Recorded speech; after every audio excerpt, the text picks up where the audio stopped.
Good evening दोस्तों, आज एक नया ट्रिप शुरू होने वाला है। इस समय मैं जलंधर में हूँ और ट्रिप जो हो रहा है ये भूटान का हो रहा है और यहाँ से भूटान चलेंगे। तो अभी सुबह शाम के जो है वो कोई 6 बजे का टाइम हुआ है और हम लोग जो है वो दिल्ली के लिए रवानगी कर रहे हैं बस में। तो दोस्तों ये सारा टूर जो है ये 7 दिन 8 दिन का होने वाला है और इस समय ये एक ग्रुप टूर होगा और यहाँ से दिल्ली के लिए रवानगी हो रही है एयरपोर्ट के लिए। ये हमारी बस खड़ी है और जलंधर से बस से जो है वो रवानगी होगी दिल्ली एयरपोर्ट के लिए टर्मिनल 2 के लिए। बाकी जैसे जैसे चीज़ें डेवलप होंगी मैं आपको बताता रहूँगा। दिल्ली से जो है हमारी फ्लाइट होगी बागडोगरा की। लीजिए जी, on the way Eagle hotel, ये माहौल बन रहा है जी। सुबह अप्रोक्सीमेटली 6 बजे के करीब या 5 बजे के करीब, 5 और 6 के बीच में पहुंचेंगे दिल्ली एयरपोर्ट और उसके बाद जो है बागडोगरा के लिए जो है वो फ्लाइट होगी 6:30 पौने 7 के बीच में चलने के बाद ये 10:30 बजे है और ईगल रिजॉर्ट राजपुरा पहुंच गए और उसके बाद जो है यहाँ से कंटिन्यू जर्नी है। तो ये थोड़ा सा यहाँ पे इस समय रात की जीटी रोड जो है ये देखिए जरा।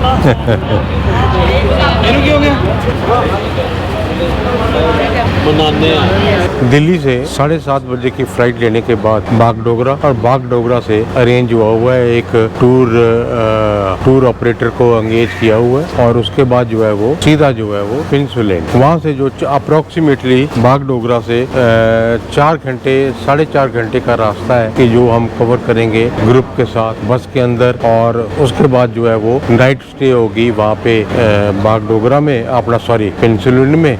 और उसके बाद अगले दिन जो है वो हम निकलेंगे टिम्फू के लिए। ये हमारा ग्रुप है ये सारा। लीजिए जी, सुबह के 4:30 बजे है और हम जलंधर से जो है वो टर्मिनल 2 के ऊपर पहुंच चुके हैं बाई बस। तो अभी यहाँ से बागडोगरा के लिए फ्लाइट है 7:30 बजे की। अब बागडोगरा से आगे जो है वो 4 घंटे का 5 घंटे का रन होगा जयगांव। यहाँ पे तो हैरान हूँ मैं, जलंधर से जीटी रोड पे ऊपर तो एक बार भी ऐसा नहीं लगा कि आप नाइट सफ़र कर रहे हो। एवरीथिंग वाज ओपन, बिल्कुल ओपन था और पूरा रश था। और यहाँ पे आके तो ऐसा लग रहा है कि दुनिया बस यहीं पे है। चलिए मिलते हैं जी, बने रहिए। लीजिए जी, एयरपोर्ट पे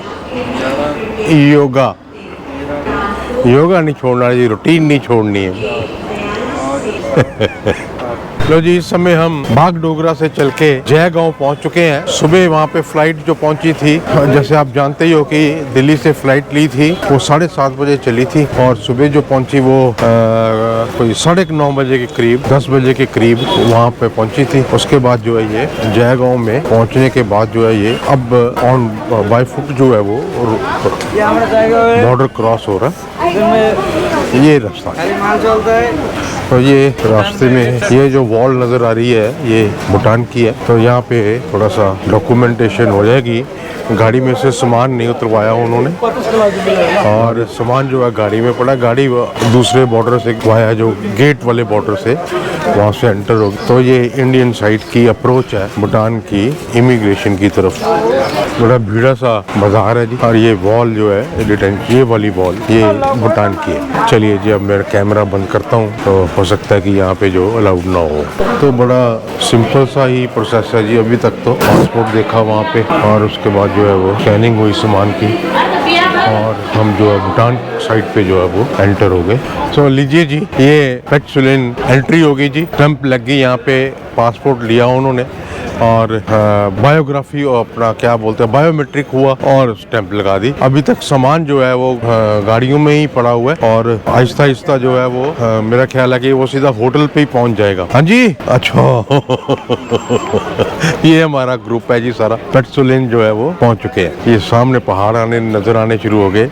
बड़ा अंतर महसूस हुआ जी, और उस तरफ और इस तरफ का काफी अंतर है, सफाई का, माहौल का। ये तो पूरा ऑर्गेनाइज काम लग रहा है। ये वेल मेंटेन है, सारा कुछ जो है वो बहुत ही अच्छी तरीके से मेंटेन्ड है। ये ऑफिस है, तो ये पैदल चलने वाला पेडेस्ट्रियन जो है टर्मिनल है। तो ये मेन मार्केट है इनकी। तो थोड़ा सा मैं और एलाबोरेट कर देता हूँ कि यहाँ से जो है अभी एक नाइट का जो है स्टे, इस समय 4 बजे का टाइम हुआ है, एक नाइट का जो है वो स्टे यहीं पे है आज का। और कल सुबह जो है यहाँ से टिम्फू के लिए निकलेंगे ब्रेकफास्ट के बाद। टिम्फू का जो रास्ता यहाँ से जो है वो मेरा ख्याल है कि 3-4 घंटे का है, 170 किलोमीटर के करीब है और रोड अच्छी है। अब यहाँ से जो है वो पूरी तरह से पैकेज शुरू हो गया। अब यहाँ पे होटल की अप्रोच होगी और उसके बाद जो है वो सुबह जो है वो टिम्फू के लिए निकलेंगे। आज शाम का जो रहेगा फिर यहीं का पेनिनसुला का ही जो है वो रहेगा। चलिए जी, मैं अभी देता हूँ अपडेट। इस समय जी वेदर का तो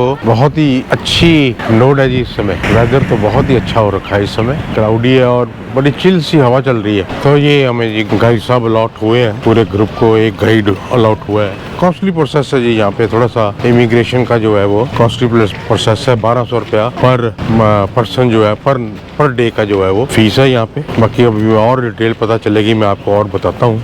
अभी मैं थोड़ा सा ग्रुप से हटके जाने वाला था मगर मेरे को रोक दिया गया गाइड साहब ने कि यहाँ पे आप अकेले नहीं घूम सकते, इकट्ठे चलिए। तो ऐसा कुछ थोड़ा सा माहौल है अभी फिलहाल, प्रिलिमिनरी जो है वो ऐसा माहौल। ये हमारा जी वो लगेज आ गया, ये हमारा होटल है जी, भूटान गेमिगा।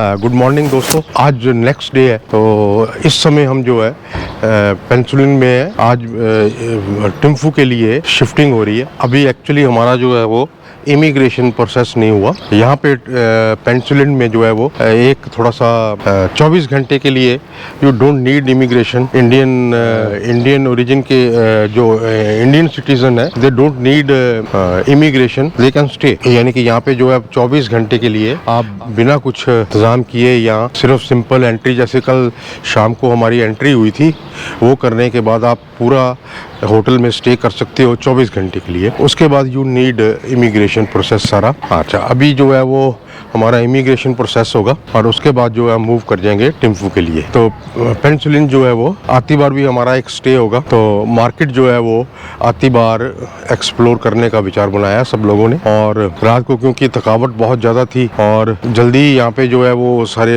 एस्टेब्लिशमेंट्स जो है वो सारी तकरीबन बंद हो जाती हैं 9 बजे के। यहाँ पे डिस्प्ले भी जो था, होटल का जो डिस्प्ले भी था डिनर का, वो भी जो है वो 9 बजे के करीब बंद हो गया था। और बताने के लिए इमिग्रेशन प्रोसेस जो है वो मैं अभी जो मेरे साथ होगा मैं अभी आपको नरेट करूंगा। और ये सामने ही हमारा होटल था, बिल्कुल हार्डली कोई 100 यार्ड के ऊपर ही हमारा होटल था। और ये जो है वो इमिग्रेशन ऑफिस है, तो पैदल का रास्ता है। यहाँ पे इन्होंने हमारे से जो है वो 1200 रुपया पर नाइट के हिसाब से पेमेंट ली है। इंडियन करेंसी चलती है। मैंने जो दिए हैं वो 500 डिनोमिनेशन में दिए हैं सारे नोट। बाकी जो अभी मेरे साथ प्रोसेस होगा वो मैं फिर आपको बताता हूँ। बाकी यहाँ पे जो है वो सारी स्कैनिंग होगी हमारे सामान वगैरह की अभी फिलहाल, वो मैं आपको फिर अभी दिखा के बताता हूँ, करवा के बताता हूँ। सुबह का टाइम था, आज मैं सुबह टहलने के लिए निकला, कोई अप्रोक्सीमेटली 5:30-6 बजे का टाइम था। और ये प्रोसेस जो इनका ये चल रहा था, उस समय क्लोजिंग नहीं थी वहाँ, उस समय भी जो है वो यात्रीगण आ रहे थे एंट्री करने के लिए। अच्छा, एक्चुअली यहाँ पे जो है ना वो 2-3 कारण है जो बहुत मजबूत कारण है। एक तो पेट्रोल प्राइसेस, तो पेट्रोल प्राइसेस गेट के उस तरफ जो है 106 है और यहाँ पे जो है वो 62 रुपीज पर लीटर है। और इंडिया में वेस्ट बंगाल में जो पेट्रोल का रेट है वो है 106 पर लीटर। तो सो मेनी व्हीकल्स, मोटरसाइकिल्स, गाड़ियाँ एंट्री हो रही थी उस समय। एक्चुअली ये यू डोंट नीड एनीथिंग, सिर्फ एक सिंपल एंट्री होती है और उसके बाद जो है वो अलाउ हो जाते हैं वो आप 24 घंटे के लिए। तो ये कारण था। सुबह भी जो था तो काफ़ी लोग आए हुए थे। बाकी सब ठीक है जी इस समय तो। हाँ, एक मैस मैंने जरूर यहाँ पे देखी कि यहाँ पे अल्कोहल जो है वो फ्री है। यहाँ पे अल्कोहल जो है वो हर जगह पे आपको अवेलेबल है। सुबह भी ना मैंने यहाँ पे, अल्कोहल इफेक्ट करती है जी ह्यूमन बींग्स को, हर जगह पे एक जैसी इफेक्ट करती है। सुबह भी यहाँ पे जो है ना लिकर शॉप जो है 5 बजे भी खुली हुई थी और 3-4-5 कस्टमर वहाँ पे भी खड़े थे और देवर कंज्यूमिंग। और उसके बाद थोड़ा सा वो कस्टमर तो थोड़ा सा मेरे साथ चलते सैर करते अग्रेसिव भी हो गया, थोड़ा सा अंडर इन्फ्लुएंस ऑफ अल्कोहल हुआ। वो वैसी कोई बात नहीं है, बाकी फिर ऐसा ही है। अल्कोहल जो है ना वो ह्यूमन ब्रेन को एक जैसा ही, चाहे भूटान हो चाहे इंडिया हो, एक जैसा ही इफ़ेक्ट होता है ह्यूमन ब्रेन के ऊपर। तो यहाँ से अभी जो है वो टिम्फू के लिए अप्रॉक्सीमेटली यहाँ से 170 किलोमीटर के करीब है और 4 या 3 साढ़े 4 घंटे के करीब का रन है। बाकी देखते हैं जैसे भी डेवलपमेंट होगी। तो अभी फ़िलहाल जो है इमिग्रेशन के लिए सारा ग्रुप जो है वो मूव कर रहे हैं और चलते हैं इमिग्रेशन करवाते हैं। कि डिस्कस की हो रहा है उजू सांपो, गुड मॉर्निंग इन भूटान, उजू सांपो, उजू सांपो, उजू सांपो, जैसे नमस्कार बोलते हैं हाँ, हाँ, हाँ। भूटान में उसको गुड मॉर्निंग उजू सांपो।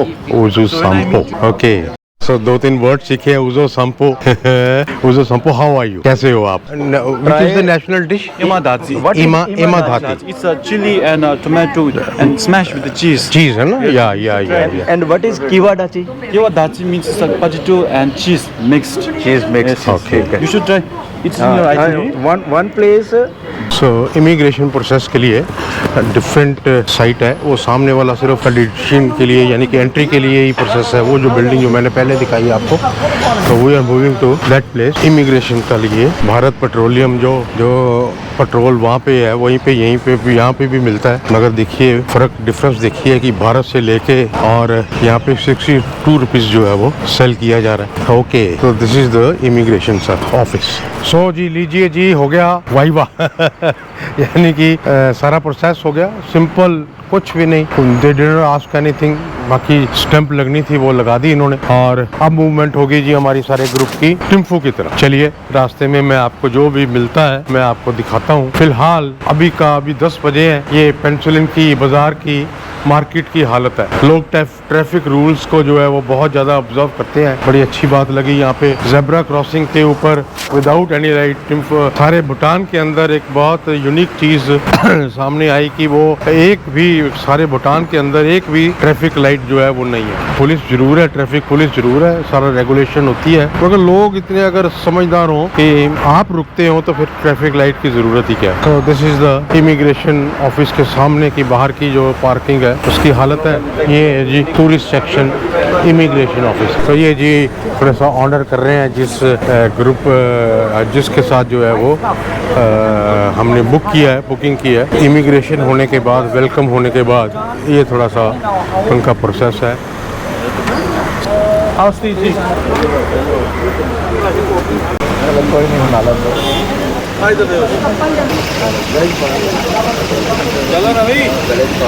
कि देखिए नो बॉडी इज क्रॉसिंग, सभी जो है वो लाइन में लगे हुए हैं और कोई हसल बसल नहीं है। They people love traffic rules, they follow traffic rules. ये टिम्फू का रास्ता जी, on the way to Thimphu. देखिए जी Thimphu capital of Bhutan, but no airport सिर्फ पारो में ही मिलता है यहाँ पे और वो भी बड़ा डेंजरस एयरपोर्ट है। तो भूटान की अप्रोच जो है वो बाई रोड ही जो है वो अच्छी रहती है। बाई एयर तो जो है वो बहुत ज़्यादा जो है वो डेंजरस है। पारो एयरपोर्ट, टिम्फू में तो एयरपोर्ट है ही नहीं है। किसी कंट्री की कैपिटल हो और एयरपोर्ट के ना हो थोड़ा सा अजीब लगता है, but Bhutan is like this. ये जी फर्स्ट चेक पोस्ट है, फर्स्ट चेक पोस्ट जहाँ पे पहली चेकिंग हुई है जी, परमिट वहाँ से इशू हुआ था, वो दिखा रहे हैं। And then the total size of Bhutan is 38,394 square kilometers. Okay, the national language that you speak is called as Dzongkha. Dzongkha. Dzongkha. Dzongkha. Okay. National The language dress that I'm wearing is called as Go. Gho. Go. Gho. Go. तो male dress को And then Gho the बोलते हैं one जी। that is worn by the ladies or women is called as Kira. Kira. AIRA, era. Yeah. Ladies wear को national dress जो है era. National dress of Bhutan, okay? And then the 70% of the population of Bhutan are Buddhist. Buddhist, And then 70% population Hindu. Buddhist. We have Hinduism and Buddhism both in Bhutan, and then some handful follow this Christianism, okay? So the form of government that we follow here in Bhutan is democratic constitutional monarchy. Okay, I repeat, democratic constitutional monarchy. As the head of the state, and then the prime minister as the head of the government. Okay, and then the revenue earner for Bhutan is the hydroelectricity. hydroelectricity, and then followed by tourism. Health and education here in Bhutan is free. Okay, health and education is free, and then as of now 70% of the land is covered by the forest, and we have in a constitution of Bhutan saying that in all times to come 60% of the land must be under forest coverage. Really जी मैं तो बड़ा impress हुआ हूँ greenery से। अभी height कुछ भी नहीं गेन हुई, मेरा ख्याल है कि 2000 फीट या 3000 फीट के करीब की हाइट होगी, मगर वेरी मच ग्रीन जी। 70% जैसे आपको सुना ही है कि 70% लैंड जो है वो फॉरेस्ट है यहाँ पे। ये वैली दिखिए, अच्छा जी, काफ़ी इम्प्रेसिव है। ऑन द वे जो है दैट इज़ वेरी गुड। अभी थोड़ा सा इशू हुआ है यहाँ पे, वो ये था कि जो लेडीज़ थी साथ में, वहाँ पे उनको पेट्रोलियम से जब चले तो थोड़ी सी वो लोअर एरिया है तो वहाँ पे गर्मी थी, तो एसी नहीं इन्होंने प्रोवाइड करवाया बस में, तो थोड़ा सा महसूस हो रहा था, मगर अब इट्स वेरी क्वाइट कंफर्टेबल। और एक बात का तो जरूर थोड़ा सा फीलिंग आ रही है, वो है कि इस समय जो है ना वो ऑक्सीजन लेवल वाकई में फ़र्क है जी, चेंज है। गुड, देखिए फॉरेस्ट की थिकनेस देखिए, फॉरेस्ट ही फॉरेस्ट नज़र आ रहा है। तो ये बता रहे हैं जी कि ये जो फ्लैग्स लगे हुए हैं साइड्स के ऊपर, जो वाइट फ्लैग्स हैं, ये फाइटिंग के लिए हैं। मैं अभी आपको दिखाऊंगा। 130 किलोमीटर टिम्पू रह गया जी। बीच में कोई 2-4 साइट सीन भी बोल रहे थे अभी कि साइट सीन है 2-3, वो दिखा के कम से कम भी 6 घंटे में पहुंचा जाएगा। थोड़ा सा फॉगी है, मिस्टी है।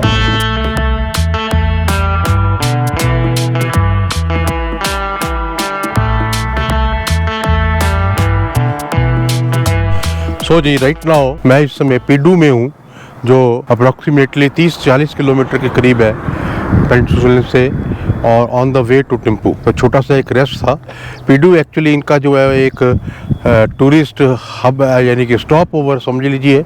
एक स्मॉल टाउन है और they have got 4 or 6 colleges in total Bhutan for graduation के लिए सिर्फ 5-6 कॉलेजेस ही हैं, और सारी फंडिंग जो है वो गवर्नमेंट करती है। फ्री एजुकेशन है यहाँ पे, और ये कॉलेज है यहाँ पे पीडू में, और एजुकेशनल हब ये बोलते हैं। ये है पीडू का नज़ारा जी, ये देखिए, और एजुकेशनल हब है ये भूटान की। बढ़िया। और मौसम इस समय जो है वो काफ़ी अच्छा हो गया। तो ये जिस रोड पे हम चल रहे हैं ये इनके नेशनल हाईवे है, और बाकी मैं आगे फीड करता हूँ। छोटे छोटे जैसे रेस्टोरेंट बने हुए हैं, ग्रीनरी बहुत है जी, बहुत ज़्यादा अच्छी ग्रीनरी है। यहाँ से जो है वो 8 स्टूपास देखने निकल रहे हैं, और स्टूपास जो है वो जर्नी ऑफ बुद्धा जो है रिप्रेजेंट करते हैं। ये सामने जो है ये उसकी एंट्रेंस है, ये देखिए, ये यहाँ पे इनका जो है वो लिटरेचर लिखा हुआ है, देख लीजिएगा, पढ़ लीजिएगा। ऑनेस्टली ये बहुत ही अच्छा डिस्प्ले किया हुआ है ये फ्लावर्स का, पता नहीं क्या वैरायटी है, I don't know.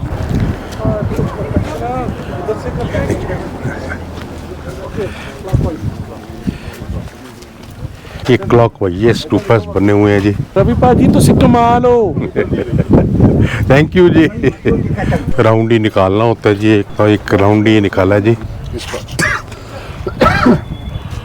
Buddha ji जब पैदा हुए थे तो उनके फादर ने ये वाला बिल्ड किया था। सो ऑन द वे होने की वजह से थोड़ा सा रिलैक्सिंग भी होगी बॉडी के लिए। 1.5 घंटा हो गया था बैठे हुए, और बाकी ठीक है जी। मौसम बहुत अच्छा हो गया जी, प्लेजेंट हो गया। रेनी सीजन, रेन का पूरी प्रेडिक्शन है, आज देखते हैं। सो दीज आर द जी 8 स्टूपास जो रिप्रेजेंट करते हैं बुद्ध की जर्नी को। तो ये स्टूपास जो है जी, इनके बारे में भी और एक इंटरेस्टिंग चीज पता चली है कि ये रिप्रेजेंट करते हैं जब 42 इयर्स के थे भगवान बुद्धा जी, तो अपनी सोल, मदर की सोल को भगवान जी से मांग करके लाए थे या प्रे करके लाए थे। वो ये स्टूपास जो है ये इस चीज को भी, उनकी जर्नी की इस चीज को भी जो है वो रिप्रेजेंट करते हैं, तब ये बने थे जी।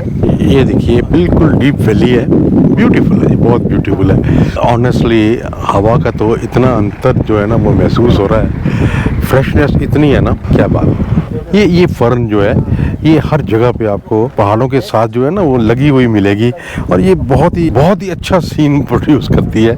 लीजिए जी, लंच टाइम हो गया जी ग्रुप का। तो ये रास्ते में थोड़ी सी साइट है, बहुत अच्छी साइट है जी, मैं आपको दिखाता हूँ। देखिए कितनी डीप वैली है, उसका आनंद लीजिए। ये देखिए क्या बात है जी, लश ग्रीन वैली, एक छोटा सा रिवर है, पता नहीं कौन सा है, मैं नहीं बता पाऊंगा। माउंटेन मैंने देखे जी, यहाँ पे पहाड़ जोड़े सीधे खड़े हुए पहाड़ है। चलिए लंच करते हैं, उसके बाद फिर आगे चलते हैं जी। तो ये एक्चुअली कोरमा है, एक डिफरेंट टाइप की पूजा है यहाँ की। ये उसका मॉडल बना के यहाँ पे रखा हुआ है, यहाँ पे लोग पूजा करते हैं इसकी। और ये देखिए, ये और पैसे भी चढ़ाए हुए हैं यहाँ पे। और ये ऑब्स्टेकल्स रिमूव करने के लिए जो है ये पूजा होती है। ये जी यहाँ की पार्किंग है, जो रेस्टोरेंट में रुके हैं। टूरिस्ट काफ़ी है जी, टूरिस्ट का फ्लो काफ़ी है। बेशक चाहे डिस्करेज हो रहा है टूरिज्म जो है भूटान में, जो फीस बड़ी लेवी है जी, इनकी बड़ी हैवी फीस है पर नाइट की। और प्रमोशन इतनी नहीं है, मगर फिर भी टूरिस्ट काफ़ी है जी। ये देखिए फिल है बाहर है जी, अभी यहाँ पे भी देखिए बाहर है, अवेलेबल है, सब कुछ अवेलेबल है। Now we are directly going to capital, and then we have RBA, Royal Bhutan Army Guard, okay, RBP, Royal Bhutan Police, RBG, Royal Bodyguard. So these are only for Majesty the King and the royal family. And then sometimes we have the number plate BHUTAN, on which His Majesty the King and then His Holiness the Chief Abbot of the Central Monastic Body travels, okay. And then sometimes this way we just cross with the number plate BHT, not BT, BHT, which is where royal family travels, okay. लीजिए जी, शाम के 5 बजे और टिम्फू पे arrival हो गया जी। ये drunk hotel avail की है जी यहाँ पे ऑपरेटर ने। देखो टिम्फू के ग्लिम्प्स देखिए। अभी ये हमारी बसेस खड़ी है, ये वेलकम ड्रिंक सर्व हुई है जी, लाइन से आती हुई गाड़ियाँ। और ये मेन मार्केट है जी, और सारे एक ब्रांड जो है वो नाम शॉप्स के बस अलग है, ब्रांड तो सारे इंडियन ही है। जो ये स्लीप वेल है चलिए कल फिर ऐसा होगा जी, कल जो है वो सुबह 8:30 का गाइड बोल के गए हैं। कल सारा दिन जो है यहीं पे साइट सीन होगी। वेदर इस समय क्लाउडी है और पूरी पॉसिबिलिटी थी उसकी रेन की, मगर रेन मिली तो नहीं है अभी तक। खुशी jewellers, hotel clock tower. Police बहुत हम्बल है जी यहाँ की, और पार्किंग में पूरी असिस्टेंस देती है। अंडर गाइडेंस पुलिस के जो है पार्किंग होती है। गुड, बड़ी अच्छी मैनेजमेंट है जी, वेल मैनेज्ड है। तो सर मैंने अभी जो पूछा यहाँ पे, ये जो आप देख रहे हैं सारा तामझाम, अभी कल इंडिया और नेपाल और भूटान का जो है बॉक्सिंग के मैचेस हुए यहाँ पे इस ग्राउंड के अंदर। यस्टरडे फिनिश हो गया। आज ये जो लगे हुए हैं ये तैयारी नहीं कर रहे, ये समेटी कर रहे हैं। तो ये यहाँ पे इवेंट हुआ था, बॉक्सिंग टूर्नामेंट हुआ था। तो this is the community ground, play ground कह लीजिए, कम्युनिटी ग्राउंड कह लीजिए, टिम्फू का। ये ऊपर क्लॉक लगी हुई है, यानी कि एक बीच में बस ग्राउंड है। चलिए जी, डिनर हो गया, बफे लगा हुआ था, एक्सीलेंट डिनर। उसके बाद इस समय जो है अप्रोक्सीमेटली 9 बजे है, स्ट्रोलिंग हो रही है। ये रात का कुछ सीन देखिए, मेन रोड टिम्फू का। चलिए थोड़ा सा चलते हैं, स्ट्रॉल करते हैं।